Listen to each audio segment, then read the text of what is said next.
Of the Vatican, you might just really get it, according to author Dr. Joe Delgado-Figueroa. When we return, we'll talk to him about his latest novel, Our Father Takes a Bride.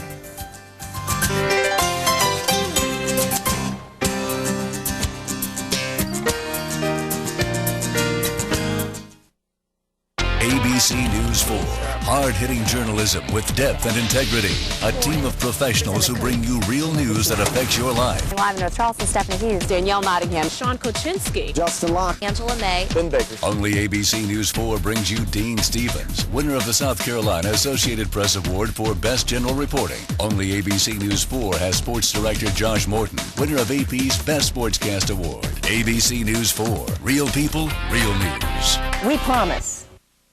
Woody Bilton Ford, your locally owned and operated Ford retailer, serving the community since 1976. At Woody Bilton Ford, everyone is family. Family is the reason that fathers bring their sons to buy quality Ford cars and trucks from Woody Bilton Ford. Come see the full line of Ford cars and trucks at your Blue Oval certified Ford dealership.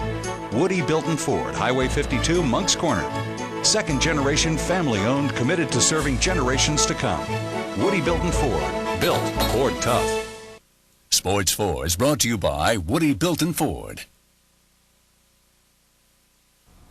And welcome back, everyone. The novel of Our Father Takes a Bride addresses issues that may surface if the Roman Catholic Church abandons its current position on marriage. And joining us this morning is author Dr. Joe Delgado-Figueroa. Thank you so much for joining us this morning. Thank you for having me. So a very interesting book with a very interesting, I guess, plot here. Tell us a little bit about Our Father Takes a Bride. Well, this is a story that may take place sometime in the future, sort of Lord of the Rings meets the Vatican, when the Catholic Church abandons its position on celibacy for priests, and this priest decides that he's going to go find the perfect wife for him.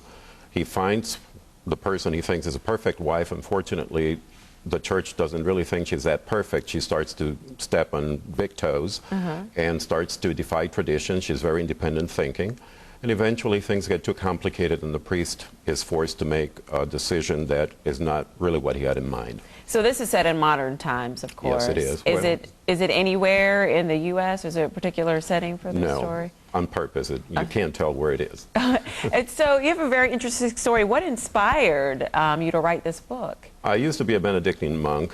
About 30 years ago, I left, and I have been raised in the Catholic Church, and it's a topic that has been under discussion for such a long time.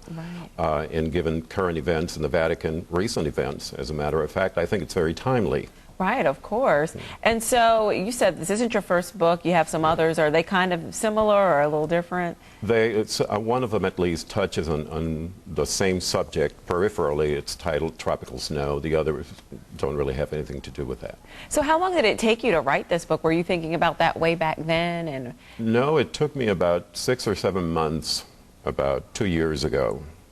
It started out as a screenplay for a movie that may be produced later this year. Wow. So this actually is the product of another approach altogether. Oh, wow. So this is going to take off right there. Let's hope so. Let's hope so. And so the book is available now, you said, everywhere. Everywhere. You can go out and get it. That's right. And, you know, let's give everybody your website. It's www.alltherightwords.us. And you, again, any local bookstore. And, of course, and you're from here. We can't forget to tell everybody that. You're from, you said you've been living in Columbia for a while.